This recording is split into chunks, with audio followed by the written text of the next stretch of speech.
আল্লাহ তাআলা বললেন, এই পৃথিবীতে অসংখ্য পথ তোমরা দেখতে পাবে, অসংখ্য মত তোমরা দেখতে পাবে। এই অসংখ্য পথ আর মতের ভিতরে একটা সোজা পথ রয়েছেন, সেটি হলো হেদায়েতের পথ। এই হেদায়েতের পথটি এসেছেন আল্লাহ তাআলার পক্ষ হতে। আল্লাহ তাআলা বললেন, আমি তোমারে সৃষ্টি করেছি, আর সৃষ্টির মাখলুককে কোন পথটি হেদায়েত হবে আর কোন পথটির মাধ্যমে আমার বান্দা আমার পর্যন্ত পৌঁছায় যেতে পারবে এবং আমার জান্নাতের বাসিন্দা হতে পারবে, সেটি আমি জানি। তাই আমি আমার বান্দাদের জন্য একটা দিন দিয়েছি, একটা রেখা দিয়েছি। সেই রেখাটা আল্লাহ তাআলার পক্ষ থেকে এসেছে, হেদায়েতের রেখা, আর সেটি হলো কোরআনুল কারীম। আল্লাহ বললেন, এই একটা সোজা পথের সাইটে অসংখ্য বাঁকা বাঁকা পথ আছেন, সেগুলো হলো পথসমূহ। একটা সোজা পথ আছে, সেটি হলো জান্নাতে যাওয়ার পথ। এই পথের ভিতরেই, প্রত্যেকটা পথের ভিতরে বেঁকা বেঁকা অসংখ্য পথ রয়েছেন। প্রত্যেকটি পথের ভিতরে শয়তান বসে মানুষদেরকে হাতছানি দিয়ে ডাকে, বন্ধু আমার এই পথের দিকে আসো, তুমি আমার রাস্তার ভিতরে আসো, এইখানে তুমি অবশ্যই একটা পথ তুমি পেয়ে যাবে। এভাবেই করে শয়তান মানুষদেরকে ডাকতে থাকবে। আর আল্লাহ তাআলা বললেন, আমি তোমারে সৃষ্টি করেছি, আমার পর্যন্ত আসতে গেলে কোনো বেঁকা পথ নয়, আমার কাছে আসবা তুমি সোজা পথ, সেটি হলো আমি দিয়েছি, সেটি হলো কিতাবুল্লাহি ওয়া সুন্নাতুন নবী। বলুন ঠিক কিনা? আল্লাহ তাআলা বললেন, এই আয়াতের লাস্টের অংশে আমি ইচ্ছে করলে প্রত্যেকটা মানুষকে হেদায়েত দিতে পারতাম, হেদায়েতের পথে এনে দিতে পারতাম। এমন ক্ষমতা তোমার রব সৃষ্টিকর্তা খালিক তার আছেন। কিন্তু আল্লাহ দেখতে চান আমার বান্দারা পৃথিবীতে যাওয়ার পর উন্মুক্ত অবস্থায় ছেড়ে দিলাম, এই বান্দা আর বান্দিরা আমার সেই জান্নাতের পথ অথবা হেদায়েতের পথে আসে কিনা আমি আল্লাহ তাআলা এটা দেখতে চাই। মানুষরা আল্লাহ তাআলার এই পথে আসে কিনা এটা দেখতে চাই। আল্লাহ তাআলা বললেন, ইন্না আলাইনা লাল হুদা, মানুষকে সৃষ্টি আমি করেছি, আর মানুষকে সঠিক পথের ঠিকানা আমি দিয়েছি। পৃথিবীতে কোনো মানুষকে পথ দিতে পারে না। পথ দেওয়ার মালিক কেবলমাত্র আল্লাহ তাআলা। পথের মালিক কে? কথা বলেন না কেন? পথের মালিক কে? মানুষ রচিত পৃথিবীতে আইন চলে না, মানুষের কোনো কথা পৃথিবীতে গ্রহণযোগ্য নয়। এমনকি যেই কোরআনুল কারীম, যেই দিন, যেই ইসলাম নবীর মাধ্যমে তার উম্মতদেরকে আল্লাহ তাআলা জানাই দিলেন, সেই নবীকেও আল্লাহ তাআলা ওয়ার্নিং দিলেন, নবীকে আল্লাহ তাআলা জানাই দিলেন, ওয়ামা হুয়া বিকাউলি শাইতানির রাজিম ফাআইনা তাযহাবুনা ইন হুয়া ইল্লা যিকরুল লিল আলামিন লিমান শাআ মিনকুম আন ইয়াস্তাকিম ওয়ামা তাশাউনা ইল্লা আন ইয়াশাআল্লাহু রাব্বুল আলামিন। আল্লাহ তাআলা বললেন, পৃথিবীর কোন পথ, পৃথিবীর কোন মত, পৃথিবীর কোন তন্ত্র আর পৃথিবীর কোন মন্ত্র আর পৃথিবীর কোন লেলিহীন আব্রাহাম লিঙ্কন, এদের কোন পথ তুমি শান্তি পাবে না। এরা তোমার শান্তি দিতে পারবে না। শান্তি পৃথিবীর মানুষ যদি নিতে চাও, তাহলে ঐশ্বরিক বাণী আল্লাহ তাআলার কোরআনুল কারীম, যেটা ওহী ভিত্তিক জীবন ব্যবস্থা করা যায়, এই কোরআনুল কারীমের সুশীল তলে যদি তুমি আসতে পারো, তাহলে এই পৃথিবীতে কেবল তোমরা মুক্তি পেতে পারো। বলুন সুবহানাল্লাহ। তাহলে এই পৃথিবীতে একজন ব্যক্তি যদি জীবন পরিচালিত করতে চায়, তাহলে তাকে কি করতে হবে? ওহী ভিত্তিক জীবন পরিচালিত করতে হবে। বলেন তো কি ভিত্তিক? ওহী মানে আল্লাহর বিধান। মানুষ রচিত বিধান দিয়ে শান্তি আসে না। আসে নাকি? আল্লাহর বিধান দিয়ে পৃথিবীতে শান্তি আসবে। আমার ভাইরা, যেই ব্যক্তির প্রতি আল্লাহ দিন নাজিল করলেন, দিন দিলেন, সেই ব্যক্তির ব্যাপারে আল্লাহ তাআলা মানুষদেরকে ক্লিয়ারলি বলে দিয়ে দিলেন, ওমা ইয়ানতিকু আনিল হাওয়া ইন হুয়া ইল্লা ওয়াহয়ুন ইউহা। আমার নবী আমার যেই কথাগুলা ওহি ভিত্তিক পৃথিবীর মানুষ তোমাদের কাছে বলছে সব আমার কথা বলে। নবী নিজের থেকে কোনো কথা তিনি বাড়াই বলেন না। এ কথা দিকে খেয়াল রাখেন, কত বড় ইম্পর্টেন্ট কথা এখানে দেখেন। আল্লাহ তাআলা পৃথিবীর মানুষদেরকে বললেন, ও পৃথিবীর মানুষ শুনে নাও, আমার পক্ষ থেকে যে শরিয়াত এসেছে, যে বিধান এসেছে, যে নিয়ম এসেছে তোমাদের মাঝে বর্ণনা করে দেওয়ার জন্য, তোমাদের কাছে বলে দেওয়ার জন্য আমার নবী তোমাদের কাছে হুবহু সেই দিন বলেছে, সেই ইসলাম বলেছে, সেই আইন বলেছে। আমার নবী নিজের থেকে কোনো কথা তিনি বাড়াই তোমাদের কাছে বলি নাই। তার মানে হলো এটাই, নবীর কাছে আল্লাহ যে বিধান দিয়েছে আল্লাহ ডাইরেক্টলি পৃথিবীর মানুষের কাছে ক্লিয়ার বলে দিলেন। নবী নিজের থেকে কোনো কথা তিনি বলেননি আর বলবেনও না। আর যদি বলতেন আমি তাহলে তার ডান হাতটি চেপে ধরতাম আর তার কণ্ঠনালী কেটে ফেলে দিতাম। পৃথিবীর কোনো মানুষ তারে সাহায্য করতে পারত না অন্তত এই কাজে। তার মানে যেই নবীর প্রতি আল্লাহ কোরআন আল কারীম নাজিল করলেন, তার উম্মতদেরকে শরিয়াত শেখালেন, সেই নবীকে আল্লাহ ডাইরেক্ট অ্যাকশন করে দিলেন। ধর্মের নামে মানুষের কাছে যদি নিজের থেকে নিজের বড়ত্ব প্রকাশ করে দেওয়ার জন্য, নিজের অহমিকা দেখানোর জন্য, নিজের পরিচিতি লাভ করার জন্য ধর্মের নামে যদি আমার নবী কোনো কথা নিজের কথা বলতেন, তাহলে আমি রব্বুল ইজ্জাত ওয়াল জালাল নবীকেও ছেড়ে দিতাম না। কি করতাম না? নবীকেও ছেড়ে দিতাম না। তার মানে ধর্মের ব্যাপারে কোনো ব্যক্তির কথা চলবে না। চলবে নাকি? ধর্ম চলে আল্লাহর নিয়মে। বলেন তো ধর্ম চলে কার নিয়মে? ব্যক্তি মানুষের উপরে ইসলাম প্রতিষ্ঠা হয় নাই। ব্যক্তি মানুষ চেনে না কোন বংশের থেকে আপনি এসেছেন, কি আপনার পরিচয়, কোথা থেকে আপনি এসেছেন।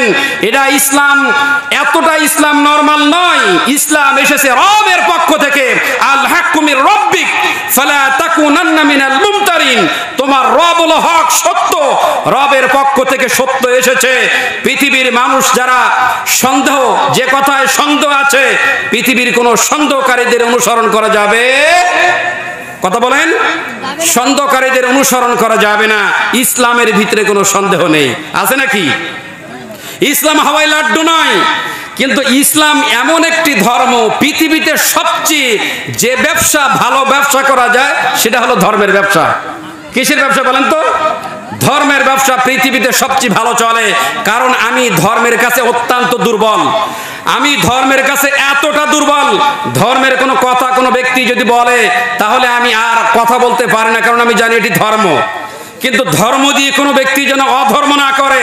সূরা বাকারার 111 নম্বর আয়াতের লাস্টের অংশে আল্লাহ তাআলা তার নবীকে বললেন, কুল, হে রাসূল আপনি বলুন, হাতু বুরহানাকুম ইন কুনতুম সাদিকিন। কোন ব্যক্তি যদি ধর্ম দিয়ে কথা বলতে চায়, কোন ব্যক্তি যদি ধর্ম নিয়ে কথা বলতে চায়, হাতু বুরহানাকুম, তাহলে তাকে উপযুক্ত দলিল এবং প্রমাণ ভিত্তি করতে বলেন, প্রমাণ করতে বলেন, উপযুক্ত দলিল এবং প্রমাণ। ইন কুনতুম সাদিকিন, সে যদি বলে যে আমি সত্যবাদী, তাহলে তাকে ধর্মের নামে কথা বললে প্রমাণ দিতে হবে। ধর্ম দিয়ে কোনো ব্যক্তি যদি কথা বলে তাহলে ধর্মের প্রমাণ দিয়ে কথা বলতে হবে। ধর্ম হাওয়াই লাড্ডু নয়। আমার পিতার পৈতৃক সম্পত্তি এটি নয় যে এটি দিয়ে আমি ব্যবসা শুরু করে দিব। মানুষ রচিত কোনো বিধান গ্রহণযোগ্য নয়। বংশ পরম্পরা ইসলাম নয়। ইসলাম এসেছে রবের পক্ষ থেকে। ইসলামের ভিতরে কোনো সন্দেহ নাই, ইসলামের ভিতরে কোনো বিভেদ নেই, বিভাজন নেই। এই পৃথিবীর সকল ব্যক্তির জন্য একই নিয়ম, একই আইন। আমার যে আইন আপনার প্রতি একই আইন, এর নাম হলো ইসলাম। এর নাম কি বলেন তো? ইসলাম। কিন্তু ধর্ম আমরা আলাদা আলাদা করে ফেলেছি। আমার বুঝ অনুযায়ী আমি ইসলামটাকে আলাদা করে ফেলেছি। এটি করা যাবে নাকি? করা যাবে না। এর নাম ইসলাম নয়, এটার নাম ইসলাম নয়। আমি তেলাওয়াতকৃত যে আয়াতটা আমি গিয়েছিলাম, এবার সেদিকে আস্তে আস্তে যাচ্ছি যে ইসলামটার বিষয় আল্লাহ তাআলা কি বললেন। আল্লাহ বললেন অধিকাংশ মানুষ ধর্ম মানে না। আল্লাহ বললেন, আমি বলিনি। আল্লাহ বললেন অধিক অংশ মানুষ ধর্ম মানে না। সেটা কিভাবে? আল্লাহ বললেন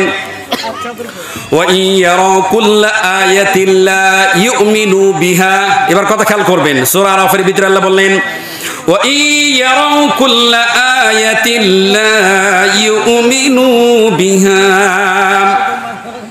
তাদের সামনে যখন দ্বীনের পথটা, হেদায়েতের পথটা, ইসলামের পথটা যখন এসে যায় তখন এই পথটা তারা মেনে নিতে পারে না। দ্বীনের পথ কোরআন এবং সুন্নাহ ভিত্তিক জীবন যে ব্যবস্থা আছে, যেখানে বাতিল ফেরকা গ্রহণযোগ্য নয়, মানুষ রচিত কোনো বিধান নয়। আল্লাহ বললেন আমার বান্দারা কি বলবে আর ইসলাম শোনার পরে কিভাবে তারা বাধা প্রদান করবে এটা আমি জানি। কোরআন আল কারীম আল্লাহ তাআলা কবে লিখেছেন এটা আমরা জানি না। কোরআন আল্লাহ তাআলা কোন বান্দাদের জন্য কোন নবীকে দিবেন এটাও আমরা জানতাম না। আল্লাহ তাআলা এই কোরআন আল কারীমের ভিতরে যেই বিষয়গুলোকে এখন আমরা পাই, কবে কোন সময় কোন দিন লিখেছিলেন এটি আমরা কেউ বলতে পারি না, কিন্তু নাজিলকৃত টাইমটা বলা যায়। কত নাগাদ আল্লাহ তাআলা এই আয়াতগুলা কোরআন আল কারীম পৃথিবীতে দিলেন। আল্লাহ তাআলা তিনি বললেন ওয়া ইয়ারাউ কুল্লা আয়াতিন লা ইউমিনু বিহা, তাদের সামনে যখন কোরআন আল কারীমের বিধানটা, ইসলামের বিধানটা, নিয়ম কানুন রসমটা যখন আসবে তখন এরা মানবে না। ওয়া ইয়ারাউ কুল্লা আয়াতিন লা ইউমিনু বিহা ওয়া ইয়ারাউ সাবিলার রুশদি লা ইয়াত্তাখিযু বিহা। আল্লাহ বললেন তাদের সামনে বলা হয়েছে এটাই হলো দ্বীনের পথ আর এটা হলো ইসলামের পথ, তোমরা এদিকে আসো। তখন এরা মেনে নিতে পারবে না, কোনোভাবে মানবে না এটা। কারণ হক ইসলামের পথ কোনো ব্যক্তি যদি মানে, হক ইসলাম যেটা আছে, হক দ্বীন ইসলাম কোনো ব্যক্তি যদি মানে, তাহলে এই পৃথিবীতে ইসলামের সাথে গাদ্দারি করা যায় না। কোনো ব্যক্তি যদি দ্বীনি হক গ্রহণ করে নিয়ে নেয় তাহলে ধর্মের সাথে বেঈমানি করা যায় না, ধর্মের সাথে গাদ্দারি করা যায় না, জাতিকে ঠকানো যায় না, ধর্ম দিয়ে মিথ্যা কথা বলা যায় না। কিন্তু আল্লাহ বললেন ওয়াইয়ারাউ সাবিলাল ওয়াজ্জিলা ইয়াত্তাখিযুহু সাবিলা, তাদের সামনে যখন কোনো বেকা পথ এসে যায়, বাতিল ফেরকা এসে যায়, তখন দেখবে দলে দলে মানুষরা বাতিল ফেরকা গ্রহণ করে নিয়েছে। তার মানে হক কোনো কথা যদি আসে, আমার এই বান্দারা সহজে এটা গ্রহণ করবে না, এটা একদম গ্রহণ করতে পারবে না। কিন্তু বাতিল কোনো কথা যদি আসে টপকু সেটা গ্রহণ করে নিয়ে নেবে। এটা হলো এদের একটা খারাপ চরিত্র। ইসলাম দেখলে মানুষদেরকে মেনে নিতে হয়, মেনে নিবে, কিন্তু নিবে না। মেনে নিবে না কেন জানেন? যে ইসলাম যেটা বলেছে আমার ইচ্ছার বিরুদ্ধে, আমার চলন্ত গতির সাথে ইসলামের গতির কোনো মিল না থাকার কারণে আমি আর মেনে নিতে পারছি না এটি। তখন আমি কি করছি? যে মানুষদেরকে ভুলভাল বলছি, মানুষদেরকে যা ইচ্ছা তাই বলে দিচ্ছি, দিয়ে দিয়ে মানুষদেরকে বরং ইসলামের থেকে আমি ফিরে আনিয়ে দিচ্ছি, অন্য কোনো পথে নিয়ে যাচ্ছি। আমার ভাইরা, হযরতে সাওবান বিন মাউলি রাদিয়াল্লাহু তাআলা আনহু তিনি বলেন রাসূল সাল্লাল্লাহু আলাইহি ওয়াসাল্লামের একজন দাস, তিনি বললেন ওয়া ইন্না মিম্মা আতুখাওয়াফু মিনহু আলাইয়া উম্মতি আইম্মাতাম মুদাল্লিন। আল্লাহর নবী তিনি বললেন আমার উম্মতদেরকে শেষ জামানায় দুই শ্রেণীর ব্যক্তি জাহান্নামমুখী করে ফেলবে। দুই শ্রেণীর ক্যাটালগের ব্যক্তি আছেন, তারা আমার উম্মতদেরকে জাহান্নামমুখী করে ফেলবে। দুই শ্রেণীর ব্যক্তি, কে বলেছেন এটি? মুহাম্মদ রাসূলুল্লাহ সাল্লাল্লাহু আলাইহি ওয়াসাল্লাম তিনি বললেন দুই শ্রেণীর ব্যক্তি আছে যারা আমার উম্মতদেরকে জাহান্নামমুখী করে ফেলবে, এদেরকে আমি সবচেয়ে বেশি ভয় পাই। কারা? এক, সমাজের আলেম। কারা? সমাজের আলেম যারা, তারা মানুষদেরকে জাহান্নামমুখী করে ফেলবে। আলেমরা কারা? আল্লাহ তাআলা বললেন, আলেমের পরিচয় দিলেন ইয়ারফাইল্লাহুল্লাযীনা আমানু মিনকুম ওয়াল্লাযীনা উতুল ইলমা দারাজাত। আল্লাহ বললেন যে ব্যক্তি আল্লাহর প্রতি ঈমান আনয়ন করবে, যে ব্যক্তি আল্লাহর প্রতি ঈমান আনয়ন করবে, ইয়ারফাইল্লাহুল্লাযীনা আমানু মিনকুম ওয়াল্লাযীনা উতুল ইলমা দারাজাত, আর যাকে আল্লাহ তাআলা জ্ঞান দান করবেন এই ব্যক্তিকে আল্লাহ মর্যাদায় মণ্ডিত করে দিবেন। একদিকে আল্লাহ বললেন আলেমদের মর্যাদায় মণ্ডিত আমি করে দিচ্ছি, একথা কার? আল্লাহর। আল্লাহ বললেন আলেমের মর্যাদা আমি দিয়েছি। আর অন্যদিকে ইবনে মাজার ভিতরে একটি হাদিসে আল্লাহ নবী বললেন আমার উম্মতদেরকে দুই শ্রেণীর ব্যক্তি জাহান্নামমুখী করে ফেলবে। তার এক শ্রেণীর হলো আলেম। এক শ্রেণীর কি? এক শ্রেণীর আলেম, এক শ্রেণীর কোন আলেম? এবার দেখেন সূরা আলে ইমরানের ৭১ নম্বর আয়াতে আল্লাহ তাআলা সেই কথাগুলো বললেন, ইয়া আহলাল কিতাবি লিমা তালবিসুনাল হাক্কা বিল বাতিল ওয়া তাকতুমুল হাক্কা ওয়া আনতুম তা'লামুন। আল্লাহ বললেন, হে আহলে কিতাব। আহলে কিতাব কাদেরকে বলা হতো জানেন? ইহুদি আলেম আর খ্রিস্টান আলেম, বিশেষ করে ইহুদি আলেমদেরকে আহলে কিতাব বলা হতো। আল্লাহ বললেন, হে আহলে কিতাব, লিমা তালবিসুনাল হাক্কা, তোমরা সত্য আর মিথ্যা দুটো একসাথে কেন মিলাইলে? একসাথে কেন গুলাই ফেললে? দুইটা একসাথে কেন মিশাই ফেললে? শুধু তাই নয়, দুইটা একসাথে সংমিশ্রণ করার পরে তারা জাতির কাছে সত্য কথাটা বলেনি, অথচ সত্য তারা জানতো। ইহুদি আলেমদেরকে আল্লাহ তিরস্কার করলেন সত্য গোপন করে দেওয়ার জন্য। বিশ্ব নবীকে আল্লাহ তাআলা বললেন, আপনার উম্মতদেরকে জানাই দিন, ইহুদি আলেমদের মতো আপনার উম্মতেরা যেন এই চরিত্রের অধিকার না হয়। কারণ তারা কি করতো জানেন? সত্য জিনিস যেটি আল্লাহর পক্ষ থেকে আসতো, জাতির কাছে তারা বলতো না। জাতির কাছে কি করতো না? হক কথা বলতো না। কেন জানেন বলতো না? জাতির কাছে ইহুদি আলেম এই পৃথিবীতে মানব সভ্যতার ভিতরে, বিশেষ করে মুসলিমদের সবচাইতে শত্রু যারা, অভিশাপ প্রাপ্ত যারা ইহুদি। তারা কারা? ইহুদি। ইহুদিরা সবচেয়ে মুসলিমদের শত্রু, মহাশত্রু হলো এরাই। তো আল্লাহ তাআলা বললেন, হে নবী, আপনার উম্মতদেরকে জানাই দিন। কি জানাই দিবে? যে ইহুদি আলেমদেরকে তিরস্কার আল্লাহ করেছেন, ঘৃণা করেছেন। কেন? সত্য গোপন করতে এরা। সুতরাং আপনার উম্মতেরা যেন সত্য না গোপন করে। আপনার উম্মতের আলেম যারা আছেন এরা যেন সত্য গোপন না করে। যদি সত্য গোপন করে তাহলে মহা মুশকিল রয়েছেন। বলেন তো দেখি, এই যে সময় নির্যাতিত নিষ্পেষিত টাইমে, এখন এই সময় জাতির কাছে কি হক বলা হয় নাকি গোপন করা হয়? কথা বলেন। হক কি প্রকাশ করে নাকি গোপন করে?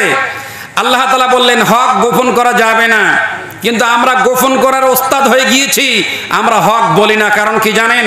হক যদি বলা হয় তাহলে আমার ব্যবসা চলে না। আমি কাউকে বলছি না, আমি আমাকে বলছি। কুল্লুকুম রাঈ ওয়া কুল্লুকুম মাসউলুন আলা রায়াতিন। কোন দায়িত্বশীল ব্যক্তিকে দায়িত্বর চেয়ারে বসাই দেওয়া হয়েছে, আমাকে আপনি দেখে বাহবা করতেছেন আর আমার খুব ভালো লাগছে, জি না, এমনটা নয়। দায়িত্বর ব্যাপারে কিয়ামতের মাঠে আল্লাহ জিজ্ঞেস করবেন, তোমাকে আমি চেয়ারম্যান বানাইছিলাম, মেম্বার বানাইছিলাম, মসজিদের খতিব বানাইছিলাম, তোমাকে জাতির কাছে কথা বলার মতন সুযোগ করে দিয়েছিলাম, হক বলেছিলে নাকি গোপন করেছিলে? উত্তর না দেওয়া পর্যন্ত কদম ওঠানোর ক্ষমতা তোমার নাই। বলতেছিলাম, এই ভয় যদি কোনো আলেমের থাকে তাহলে ওই আলেম কখনো কোনোদিন কোনো সময়ের জন্য আল্লাহ তাআলার দ্বীনকে, মুহাম্মদুর রাসূলুল্লাহ সাল্লাল্লাহু আলাইহি ইসলামের সুন্নাতকে নিজের পেট পূজারির জন্য কোনোদিন কোনো সময় গোপন করবে? কথা বলো না কেন? গোপন করবে? গোপন করবে না।